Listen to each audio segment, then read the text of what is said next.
Queria falar com vocês hoje em Colossenses. Queria ler os primeiros versículos do capítulo 1. Colossenses é uma igreja que não foi fundada por Paulo. Paulo nunca foi naquela igreja, mas ele discipulou uma pessoa, Epáfras, que se converteu com Paulo e que ele era de Colossos, e lá ele formou um grupo que acabou se tornando uma igreja, né?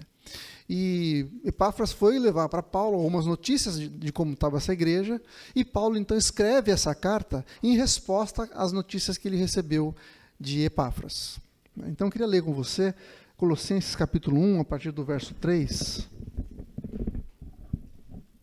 Diz assim: Damos sempre graças a Deus, Pai de nosso Senhor Jesus Cristo, quando oramos por vós, pelos colossenses, desde que ouvimos da vossa fé em Cristo Jesus e do amor que tendes para com todos os santos, por causa da esperança que vos está preservada nos céus. Importante essa frase, a esperança que vos está preservada nos céus, da qual antes ouvistes pela palavra da verdade do Evangelho que chegou até vós, como também em todo o mundo está produzindo fruto e crescendo.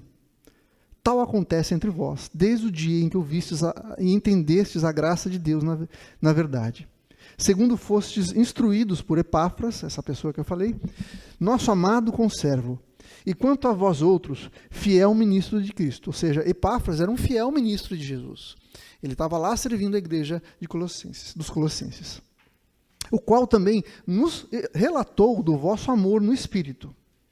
Aí Paulo começa dizendo, no versículo 9, por esta razão, também nós, desde o dia que o ouvimos, não cessamos de orar por vós e de pedir que transbordeis de pleno conhecimento da sua vontade, em toda a sabedoria e entendimento espiritual, a fim de, verso 10, a fim de viverdes de modo digno do Senhor, para o seu inteiro agrado, frutificando em toda boa obra e poder, e crescendo em pleno conhecimento de Deus, sendo fortalecidos com todo o poder, com toda alegria, dando graças ao Deus Pai, que vos fez idôneos, ou seja, capazes, dignos, né? A parte que vos cabe da herança dos santos na luz. E nesse texto, nesses versículos que eu li agora, a partir do verso 10, ele fala o porquê ele estava orando, né? E qual era a oração dele, de Paulo para com os colossenses. E ele fala que a oração dele era para que os colossenses pudessem viver de modo digno do Senhor, de maneira que agradasse ao Senhor, e que eles dessem fruto em toda boa obra e crescessem no pleno conhecimento de Deus, sendo fortalecidos com toda alegria. Ou seja, Paulo orava para que aquele povo ali conhecesse a Deus de uma maneira mais profunda, de modo que eles pudessem dar frutos, de modo que eles pudessem conhecer a Deus profundamente, e que a vida deles transformasse não só o grupo onde eles estavam, mas toda aquela cidade.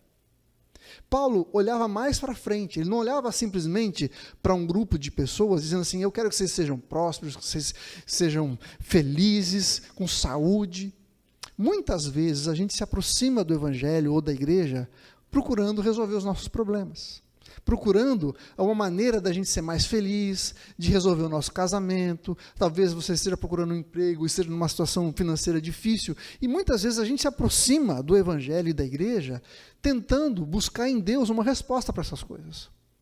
Quero te dizer que essa busca é lícita. Deus de fato nos abençoa e nos leva a novos patamares. Quantas pessoas aqui nós temos 9 meses de vida, gente, mas quantas pessoas aqui já vieram falar, olha, a minha vida foi transformada, o meu casamento mudou, a minha vida financeira foi transformada, o meu trabalho, a minha vida profissional foi transformada, Deus mexeu em áreas da minha vida. E eu louvo a Deus porque isso é algo que de fato o Evangelho produz na nossa vida, em nós, mudança. Nós fomos feitos pessoas que têm o sinal da marca de Deus. Temos a marca de Deus. E como filhos de Deus, nós podemos viver uma vida diferente. As bênçãos de Deus estão sobre nós. Deus tem algo diferente e poderoso para as nossas vidas. Ele é aquele que supre todas as nossas necessidades.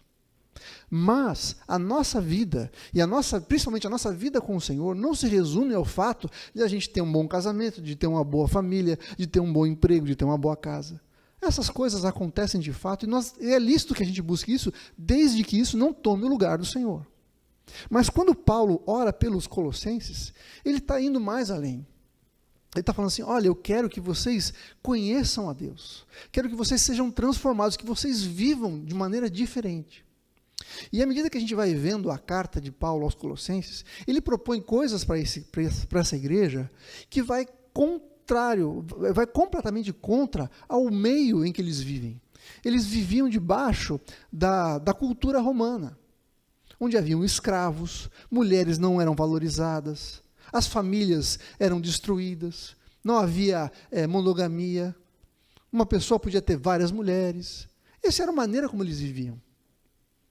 Agora Paulo está falando assim, olha, vocês vão ser diferentes, vocês vão viver uma vida diferente. Sabe a maneira como vocês andavam antes? Vocês não vão andar mais desse jeito. Vocês vão ser um sinal da presença de Deus na cidade de Colossos. Agora, no capítulo 3, e aqui que eu quero gastar mais tempo com vocês, ele explica como que isso vai acontecer.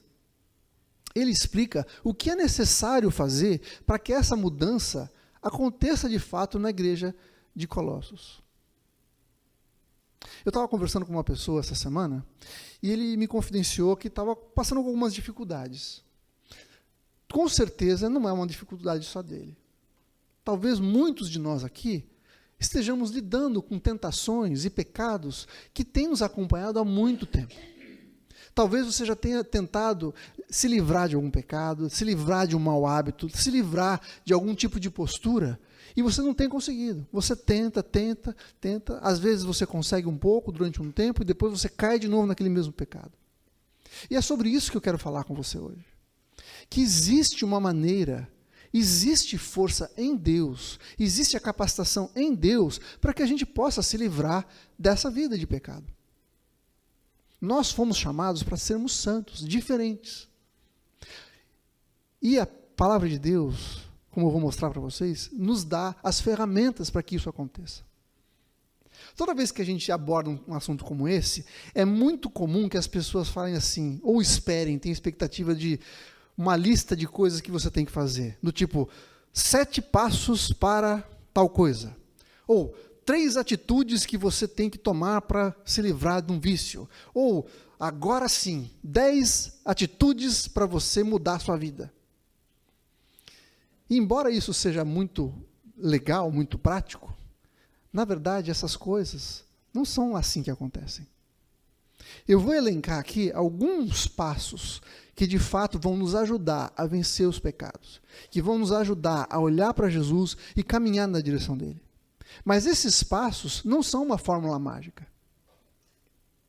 A gente está acostumado a lidar com as coisas da fé como a gente lida com dor de cabeça. A gente acha que você tem um problema na área da fé e que você vai na farmácia espiritual, ou seja, você vem aqui na igreja, pede para o pastor, ora por mim, me dá aquele Doril, aquela Novalgina, que eu vou tomar e amanhã eu não tenho mais nada. A nossa vida com o Senhor, a nossa vida é um processo. Exige da nossa parte atitudes que sejam constantes, que vão ministrar no nosso coração e na nossa mente para que a gente seja de fato transformado. Então, não espere aqui uma fórmula mágica. Não espere que na segunda-feira, na terça-feira, tudo que você tinha de dificuldade tenha ido embora. Deus pode transformar uma vida assim. Eu já vi.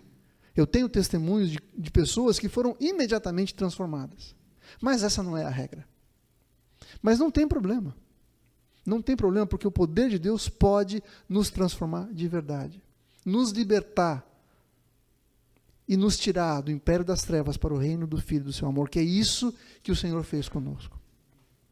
Então, eu queria mostrar para vocês, então, no capítulo 3 de Colossenses, como que essa oração de Paulo pelos Colossenses, que acontece no capítulo 1, se desenvolve, se desenrola. O que ele fala para aquele povo? Então, eu quero ler com você a primeira coisa. Colossenses capítulo 3, verso 1 diz assim: portanto, se fostes ressuscitados juntamente com Cristo, buscai as coisas lá do alto, onde Cristo vive, assentado à direita de Deus. Pensai nas coisas que são do alto, não nas que são da terra, porque morrestes, e a vossa vida está oculta juntamente com Cristo em Deus. Quando Cristo, que é a nossa vida, se manifestar, então vós também sereis manifestados com Ele em glória. Aqui eu vejo a primeira atitude que Paulo nos ensina a tomar. Nós precisamos nos lembrar e entender a nossa posição em Cristo. Essa é a primeira coisa que a gente tem que entender. Nesse texto ele fala assim: vocês, se foram ressuscitados juntamente com Cristo, buscai as coisas que são lá do alto. Ele assume que aquela igreja, as pessoas, já tinham sido ressuscitadas. E o que isso quer dizer? O que isso quer dizer? Gente, no momento em que a gente peca, no momento em que Adão pecou, ele morreu, não fisicamente, mas o seu espírito morreu. Que Deus falou para ele que no momento em que eles pecassem, eles morreriam. Isso aconteceu com toda a humanidade. No momento que a gente peca, nós somos separados de Deus. E o que Paulo está falando é que no momento em que nós fomos ressuscitados com Jesus, e isso ele faz uma alusão ao batismo, que é aquele momento em que você entra na água e quando você volta da água, você ressuscita com o Senhor. A ressurreição de Jesus, o poder da ressurreição de Jesus alcança a nossa vida. E nesse momento nós somos regenerados. Nosso espírito, que estava morto e, portanto, insensível à voz do Senhor, a fazer a vontade de Deus, ele é regenerado. Nós somos ressuscitados, então. E isso é a primeira coisa que a gente precisa entender. Que o homem natural, aquele que não foi ressuscitado ainda, não tem como lidar com as tentações, não tem como se livrar do pecado, ele é escravo do pecado. Agora, nós já fomos ressuscitados em Cristo. E isso é a primeira coisa que a gente precisa saber. Existe uma posição diferente, legal, em nós, que nos faz não estarmos mais debaixo da escravidão do pecado. Isso significa que nós podemos vencer o pecado. É fácil? Não. Mas a gente vai ver no texto algumas atitudes que podem nos ajudar a vencer de fato o pecado. Mas nós já não estamos mais presos ao pecado. Não temos mais essa prisão na nossa vida.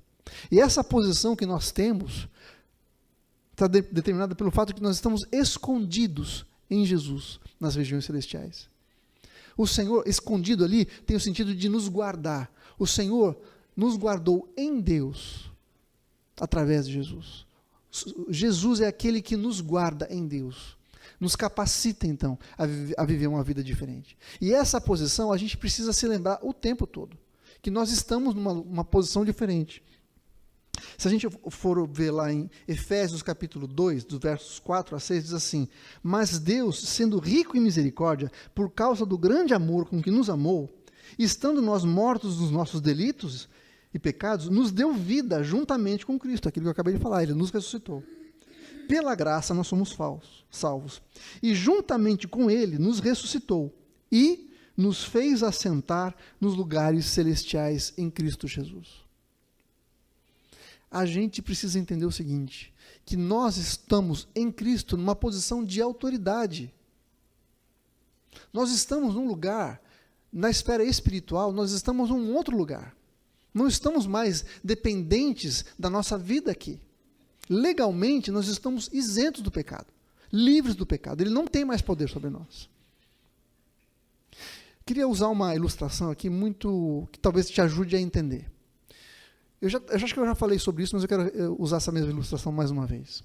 Imagina uma criança que foi adotada numa família. No momento que o papel é assinado, aquela criança passa a fazer parte daquela nova família. Ela tem o nome da família, ela tem os direitos de alguém que pertence à família, ela tem a herança da família, ela tem um lugar para viver, tem pessoas que vão cuidar dela. Imediatamente. Se os pais daquela criança morrem naquele momento, toda a herança vai para aquela criança. Por quê? Porque ela legalmente tem a posição de filho. Agora, essa criança, quando ela chega na casa, ela ainda não tem o jeitão da família. É engraçado quando você vai na casa de alguém, você conhece o jeito da família, não conhece? Não tem um jeito, a família não tem um jeito, não tem um cheiro. Todo mundo tem o mesmo cheiro, né? De uma certa forma. O mesmo jeito de agir, o mesmo jeito de falar, pensa do mesmo jeito. A criança que foi adotada, quando ela chega na casa, ela é absolutamente filha igual aos outros. Só que ela ainda não tem aquelas características. Aquelas características da família vão sendo trabalhadas e incutidas na vida da criança, ao passo que depois de um tempo, ela começa a ter o cheiro da família, o jeito de falar da família. Alguns ficam até parecidos fisicamente. Já viu isso? Uma pessoa que você não fala assim, como é que pode? Não é filho, mas parece que é. Não é? Parece que ela vai adotando aquelas características. A mesma coisa acontece com a gente. No momento em que somos salvos e ressuscitamos com Jesus, nós temos uma posição legal de filhos e estamos assentados à direita de Deus, com Jesus. Isso nos dá poder e autoridade. Agora, ainda não andamos como cristãos, não falamos como cristãos, não pensamos como cristãos. Isso faz parte do nosso processo de vida, mas já estamos completamente salvos, completamente comprados e remidos pelo sangue de Jesus. Agora, esse processo é algo que vai acontecer todos os dias da nossa vida. Enquanto estivermos vivos, vamos ser trabalhados, transformados, ensinados, transformados. E aqui ele fala assim, uma vez que vocês já se ressuscitaram com Cristo, buscai as coisas do alto, onde Cristo vive, assentado à direita de Deus, e pensai nas coisas que são lá do alto, não nas que são daqui da terra. A palavra buscar as coisas que são do alto e a palavra pensai é uma tradução que talvez não dê o sentido real do que está falando. Aqui, a palavra buscai não é sempre buscar uma vez e acabou. É buscar e continuar buscando. É pensar e continuar pensando. Ou seja, eu vou ter um trabalho, um desejo, a intenção de todos os dias buscar as coisas que são do alto, porque isso não é o nosso natural. Pensar nas coisas que são do alto não é o nosso natural. A gente vive nessa terra e a gente está acostumado a ser influenciado todo dia, o tempo todo, pelas coisas que acontecem ao nosso redor. A gente tem conta para pagar, tá certo? A pessoa com quem você vive, de vez em quando ela te magoa, ela te chateia. Então você é levado a colocar o seu pensamento e o seu coração nas coisas que acontecem no dia a dia. Por quê? Porque a gente não gasta tempo buscando as coisas que são do alto, pensando nas coisas que são do alto. E aqui, eu não quero que você ache que é o seguinte, não, porque quando eu morrer, quando eu for para o céu, aí sim, tudo vai dar certo. Aí sim, tudo vai ser bom. Aqui, tudo bem, aqui está essa encrenca toda, mas lá vai ser bom. Paulo não está falando só isso. De fato, lá é outra vida, é outra coisa. Mas a gente não pode se esquecer que ele nos colocou e nos falou que nós temos uma posição em Deus que pode ser trazida para hoje. A nossa vida hoje tem que ser vivida em vista, pela perspectiva da nossa posição no céu. E é isso que nos transforma, é isso que muda os nossos relacionamentos. Saber que eu estou escondido em Deus.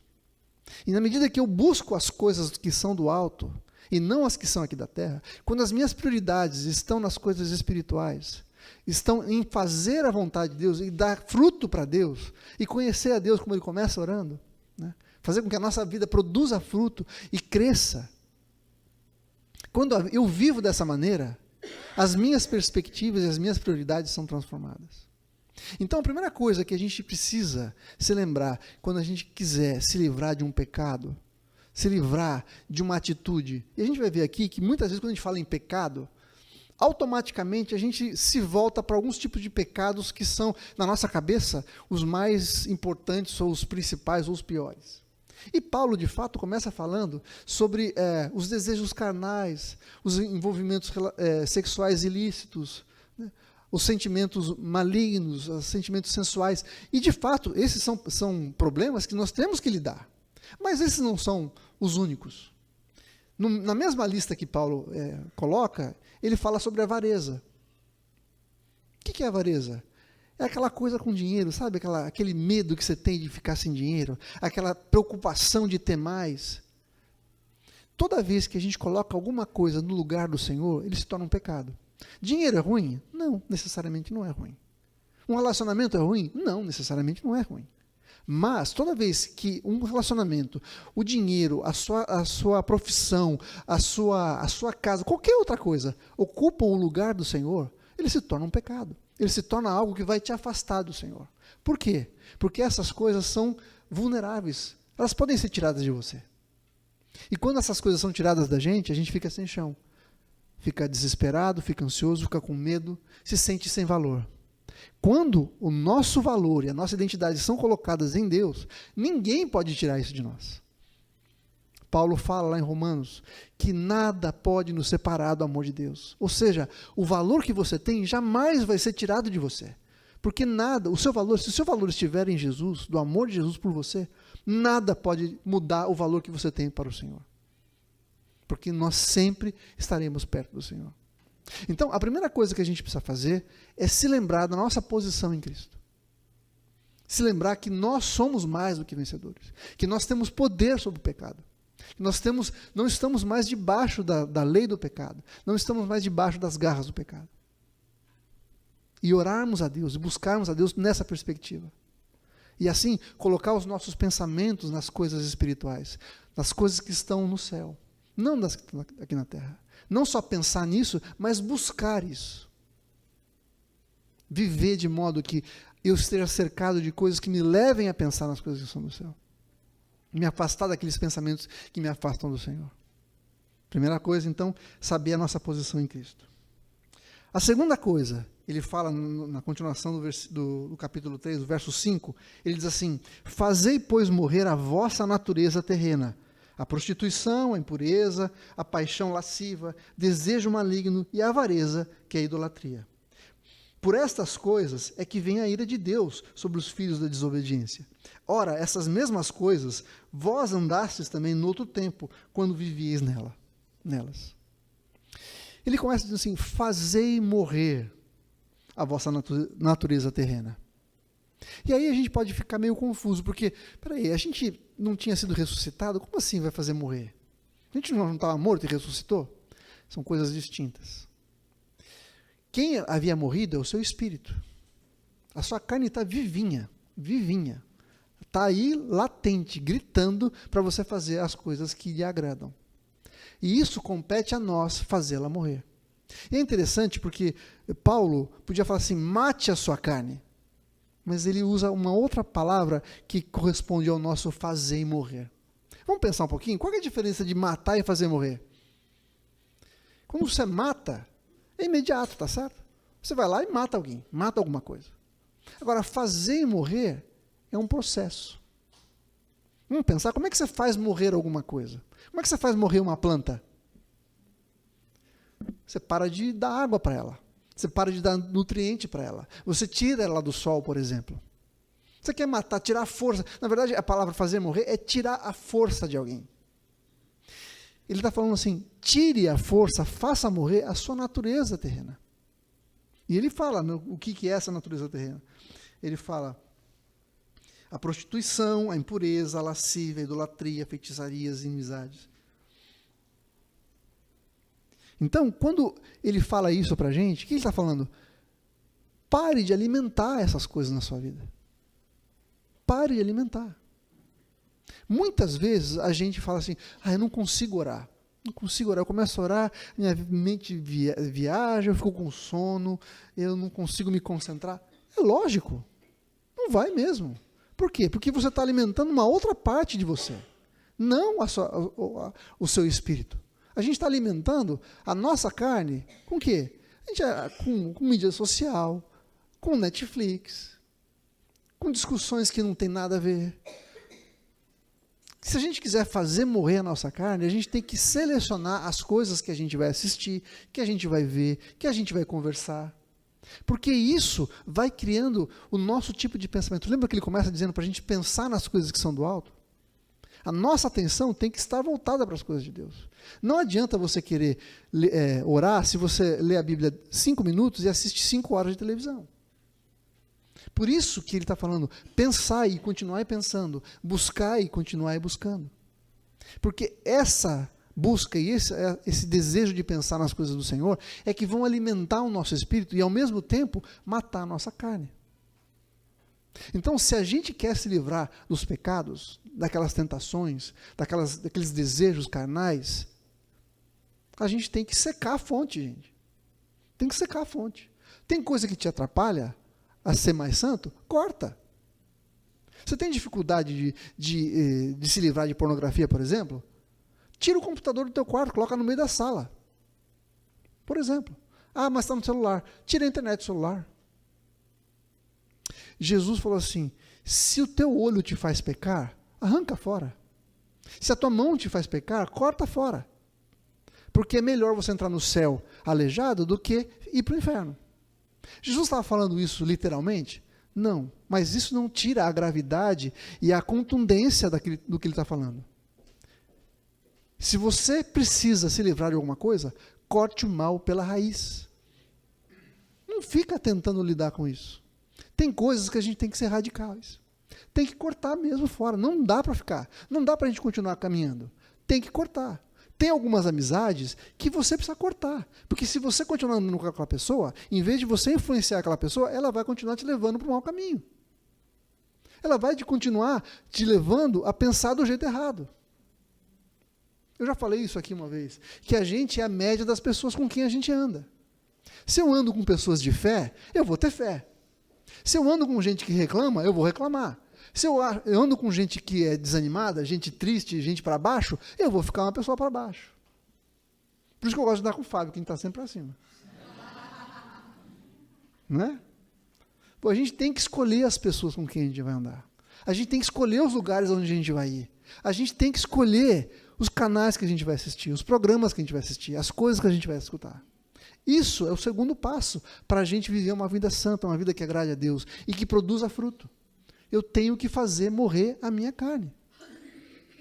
Ela não vai morrer por si só. Qualquer coisinha ela fica forte. Se alimentou um pouquinho, ela, opa, cresceu. A gente tem que secar a fonte. E é isso que Paulo fala. Seca a fonte, faz morrer. Porque aí você vai poder fortalecer o seu espírito. Continuando, versículo 8, ele diz assim, agora, porém, despojai-vos igualmente de tudo isso, da ira, da indignação, da maldade, da maledicência, da linguagem obscena do vosso falar. Veja que o nosso problema não é só com pornografia, com sexualidade. A maneira como a gente fala também atrapalha. E ele usa uma figura que ele fala assim, agora despojai-vos. O que é de se despojar? É como se você estivesse com um casaco, ele fala assim, tira esse casaco daí. E a gente pensando um pouquinho, a roupa que a gente veste é a maneira como a gente se mostra para o mundo, tá certo? As pessoas vão ver a gente segundo aquilo que a gente fala. Ele está falando assim, tira essa roupa não presta, essa roupa que você está usando não serve mais para você. Você tem que se despir disso aí, tem que tirar isso. Você não vai mais andar desse jeito. Você não vai mais se mostrar para o mundo dessa maneira. E aqui ele fala de coisas que têm a ver com a nossa boca, a maneira como a gente fala, a maneira como a gente trata as pessoas. Isso também é pecado e também nos afasta do Senhor, nos afasta da vida que o Senhor quer para nós. E ele continua dizendo no versículo 9, ele diz assim, não mintais uns aos outros, uma vez que vos despistes do velho homem com os seus feitos. Ou seja, no momento que a gente renasceu no Senhor, nós tiramos aquela capa que representava o velho homem. A gente não é mais aquilo. A maneira como a gente vivia não é para viver mais. Acabou. Existe uma tomada de decisão da nossa parte. Eu tenho que decidir mudar de vida. E eu faço isso me lembrando da posição que eu tenho no Senhor, a capacitação que eu tenho por ter sido ressuscitado. Eu tenho um novo Espírito dentro de mim. O Espírito Santo mora em mim e ele me capacita. Então eu preciso tomar posse dessa visão, dessa perspectiva. Ao mesmo tempo, eu tenho que secar a fonte daquilo que me leva para longe do Senhor. Senão as coisas não vão acontecer. Não dá para a gente ter resultados diferentes se a gente continuar fazendo a mesma coisa. Você já ouviu isso? Não é verdade? Você quer mudar de vida? Seca a fonte daquilo que te afasta do Senhor. É possível fazer? É possível fazer. A gente precisa decidir, clamar pela força do Espírito Santo na nossa vida que está em nós e nos lembrarmos que nós não estamos mais debaixo das cadeias do diabo e do pecado. Amém? Terceira coisa que a gente precisa fazer. Não basta eu deixar de fazer alguma coisa. Eu preciso plantar coisas novas no lugar. Hábitos. Jesus usou essa figura, que quando ele expulsava um demônio, a casa ficava limpa. Se a casa continuasse vazia, os demônios que saíam iam voltar com outros 7. Lógico, a casa está limpa, arrumada, vazia, eu vou chegar lá com mais gente. Na nossa vida é a mesma coisa. Quando a gente tira um comportamento ruim, a gente tem que substituir por outro melhor. Imagina o seguinte, a lei é como se fosse uma cerca que está na beira de um abismo. A lei significa o seguinte, não passe daqui, porque senão você vai cair. Você vai morrer, vai cair no abismo. Agora, o que Paulo vai falar aqui para a gente é que a gente tem que se revestir de novos hábitos. Esses novos hábitos são coisas que nos levam para longe da cerca. Percebe? Em vez de eu ter que ficar lidando com o fato de eu não chegar perto da cerca, eu vou ser atraído para o outro lado, o que é muito melhor. E é o que Paulo começa falando lá. Pensai nas coisas que são de cima. Ao mesmo tempo que eu me privo e faço secar a fonte daquelas coisas que me afastam do Senhor, eu vou começar a investir em coisas que me aproximam dele. Eu vou trocar os comportamentos ruins por outros. Agora, como eu falei, não é simplesmente uma lista, vou deixar de fazer isso e começar a fazer esse monte de coisa. Porque a nossa vontade, gente, a gente não tem controle sobre ela. A gente precisa lembrar da nossa posição no Senhor. É isso que vai nos levar a ter uma vida transformada. Não é um monte de regras de faça e não faça. É o poder de Deus que nos ressuscitou dos mortos. Percebe? Então, nós precisamos, nos revestir de novos hábitos, que é o que ele diz no versículo 10. Ele diz assim, lendo o 9 e o 10. 9. Não mintais uns aos outros, uma vez que vos despistes do velho homem com seus feitos. E aí, então, no versículo 10 diz, e vos revestistes do novo homem que se refaz. Se refaz para o pleno conhecimento, segundo a imagem daquele que o criou. Lembra que eu falei que fazer morrer era você secar a fonte, tirar o poder de alguém? De alguma coisa? A palavra refaz é exatamente o contrário. Eu vou ler para você o que o dicionário diz sobre essa palavra refaz. É o seguinte, ele diz assim, fazer crescer, renovar, tornar novo, nova força e vigor dado a alguém. Ser mudado para um novo tipo de vida oposto ao estado corrupto anterior.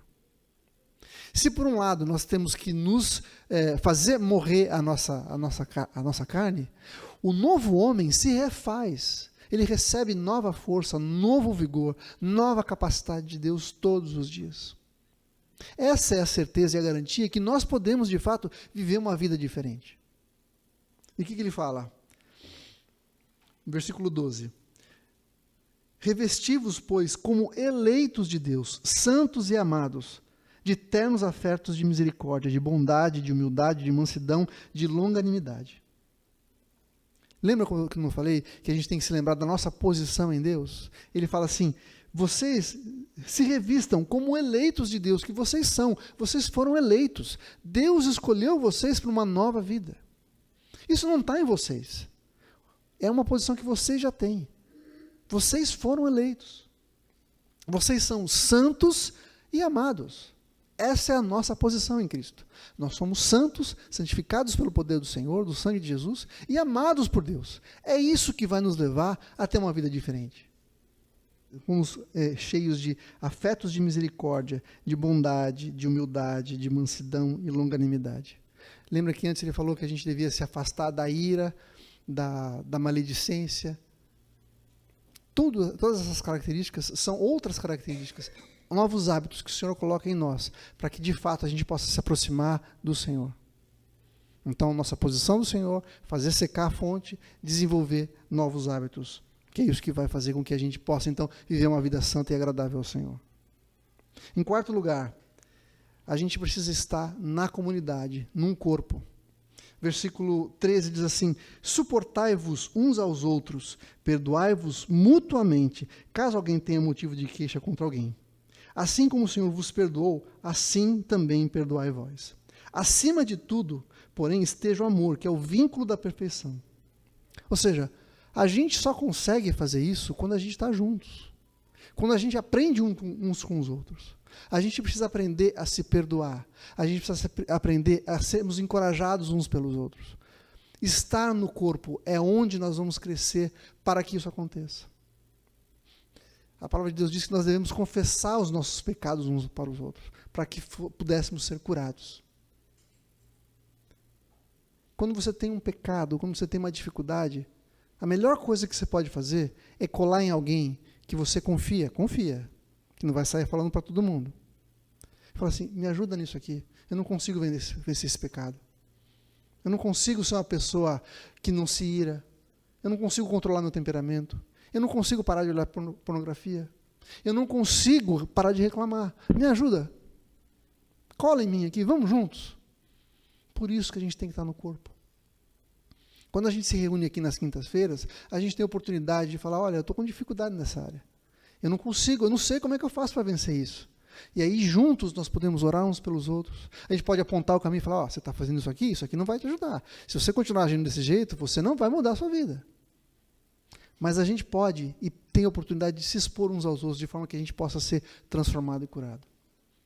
Então, não negligencie a oportunidade de transformação que existe no corpo. Muitas vezes, quando alguém vai falar alguma coisa com você, você fica chateado, você se dói. Mas não pense nisso dessa forma.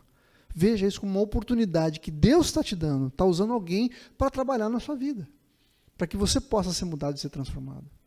Então, estarmos juntos é muito importante. A comunidade, o corpo de Cristo junto é que nos capacita a então vivermos essa vida diferente. Agora, não basta a gente estar juntos, a gente tem que pensar do mesmo jeito. Olha o que ele fala no versículo 15. A gente precisa estar em paz uns com os outros.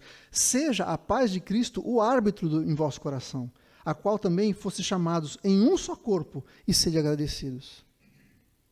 Quando ele fala que a paz de Cristo tem que ser o árbitro, o que é o árbitro? O árbitro é aquela pessoa que diz se um determinado movimento, determinada coisa que aconteceu, é válida ou não.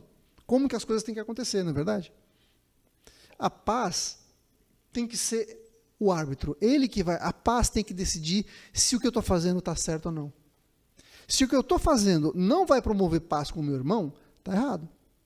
Se o que eu estou fazendo não vai permitir que a gente possa caminhar junto, está errado. Porque nós fomos feitos para sermos um corpo. E nesse corpo nós podemos crescer e desenvolver e conhecer mais de Jesus. Não basta estar junto, a gente tem que pensar do mesmo jeito. Não basta estar junto, a gente tem que se amar, a gente tem que se esforçar para sermos um em Jesus. Por que a unidade é importante? Ele fala, habite ricamente, no versículo 16, ele fala assim, habite ricamente em vós a palavra de Cristo, instruí-vos e aconselhai-vos mutuamente em toda a sabedoria. Por que eu preciso estar junto? Porque eu preciso ser instruído e aconselhado pelo corpo de Cristo. Isso só pode acontecer quando a gente busca ter paz uns com os outros. Você quer ter uma vida transformada? Lembre-se da sua posição em Cristo. Faça secar a fonte daquilo que te afasta do Senhor. E desenvolva atitudes que te aproximem do Senhor. Viva em corpo, de modo que você possa ser instruído, exortado, aconselhado. E por último, ele termina dizendo, no versículo 16, que eu já li um pedacinho, habite ricamente em vós a palavra de Cristo, instruí-vos e aconselhai-vos mutuamente em toda a sabedoria, louvando a Deus com salmos e hinos e cânticos espirituais, com gratidão em vosso coração. E tudo o que fizerdes, seja em palavra, seja em ação, fazei em nome do Senhor Jesus, dando por ele graças a Deus Pai. Louvor e adoração faz parte desse processo. Como é que eu vou ter a minha mente cativa ao Senhor? Me lembrando daquilo que Ele fez. Como é que eu vou começar a pensar nas coisas que são do céu? Buscar as coisas que são do céu?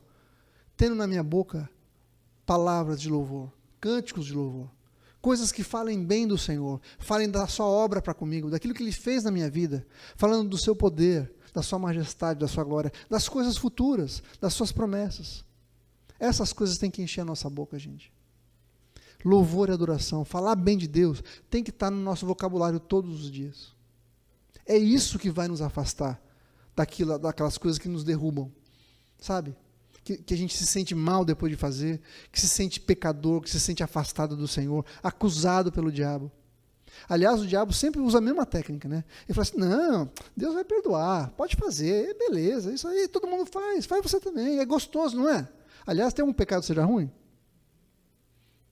Se fosse ruim, ninguém fazia, não é verdade?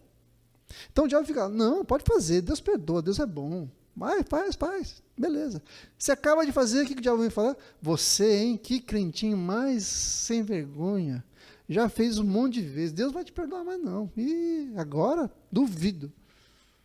Quem já passou por isso? De ser acusado pelo diabo assim? Como é que a gente rebate essas coisas? Sabendo a nossa posição em Deus. Lembrando daquilo que Ele tem feito e fez na nossa vida, das suas promessas para nós. 1 João 1,9 diz assim, se confessarmos os nossos pecados, Ele, Deus, é fiel e justo para nos purificar os pecados e nos limpar de toda injustiça. Não tem pecado que não possa ser perdoado pelo Senhor. Não tem nada que possa nos afastar do amor do Senhor. Gente, nós podemos viver uma vida diferente porque fomos ressuscitados em Jesus. Para isso, precisamos pensar nas coisas que são do céu.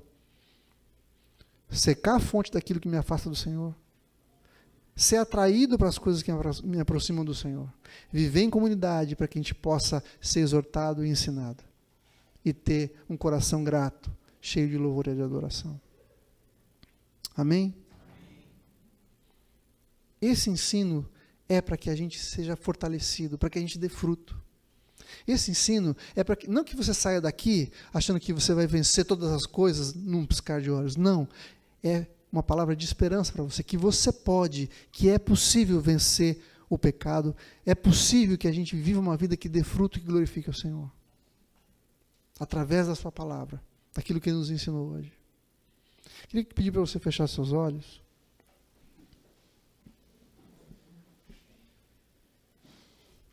Talvez vocês tenham ouvido milhares de vezes o diabo falar, não, você não tem mais jeito, você já pecou demais, você já falou que ia deixar esse pecado e nunca deixou, no fundo você gosta disso, o diabo fica te acusando.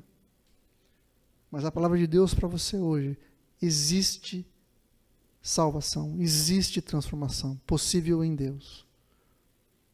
O Senhor quer fazer com que você saia daqui hoje, olhando para Ele, buscando as coisas que são do alto, pensando nas coisas que são do alto, nas promessas do Senhor, que tem em Jesus o sim e o amém. Lembrando-se que nós estamos escondidos, guardados em Cristo, no Senhor. Nada pode tocar a nossa vida, porque estamos guardados no Senhor. Nada pode nos separar do amor de Deus. O Senhor tem perdão para você, tem uma vida nova, uma vida de alegria, de paz, de plenitude, de vitória sobre todo o pecado. Porque nós já morremos e fomos ressuscitados com Ele. Senhor, em nome de Jesus, nós te louvamos pelas tuas promessas. Te louvamos, Senhor, porque o Senhor é o mesmo ontem, hoje e eternamente. Obrigado porque o mesmo poder que estava sobre a igreja de Colossos está sobre nós hoje. O Senhor não mudou, as tuas promessas são as mesmas, os teus ensinamentos são os mesmos, Senhor. E nós nos apropriamos, Senhor, dessa palavra hoje, para termos a nossa vida transformada. O Senhor conhece o coração de cada um, sabe a dificuldade, as barreiras, os impedimentos, as mentiras que foram colocadas no coração dos meus irmãos. Eu quero pedir, Senhor, que a verdade de Jesus desfaça todo engano agora, em nome de Jesus, Senhor. Que haja arrependimento, transformação de vida, que a gente não fique confortável com o pecado. Que a roupa velha, Senhor, seja tirada de sobre nós. E que coloquemos sobre nós, Pai, uma vestimenta que traz glória para o Teu nome. Que reluza a luz de Jesus. Que mostra, Senhor, que somos pessoas diferentes. Não melhores, mas diferentes. Porque amam o Senhor e somos amados pelo Senhor. Tua palavra diz que nós somos santos e inculpáveis, amados de Deus, eleitos do Senhor. Que essa alegria de termos sido escolhidos pelo Senhor nos leve, Senhor, a alcançar aqueles que ainda não se despertaram para o Senhor. Nos ajuda a viver uma vida de gratidão, uma vida de louvor e adoração. Tira da nossa boca toda murmuração, toda palavra de derrota, de tristeza, de desânimo, Senhor. Que haja em nós uma esperança viva em ver o Cristo ressuscitado, aquele que voltará e estaremos com Ele em glória. Queremos manifestar nossa vida que está escondida no Senhor. Pai, toca as nossas vidas hoje. Se há alguém aqui que precisa de um toque do Senhor, de consolo, de cura, de esperança, Pai, toca a vida de cada um. Tira, Senhor, a roupa velha, aquela roupa velha que está manchada de pecado, de sujeira, de tristeza, de derrota, Senhor. E nos coloca, Senhor, nos veste com vestiduras brancas, as vestes que foram lavadas pelo sangue de Jesus. Muito obrigado pela Tua palavra que nos encoraja, nos anima, nos abençoa, Senhor. Nós Te louvamos e Te agradecemos no nome de Jesus, para a glória do Teu nome, Senhor. Amém.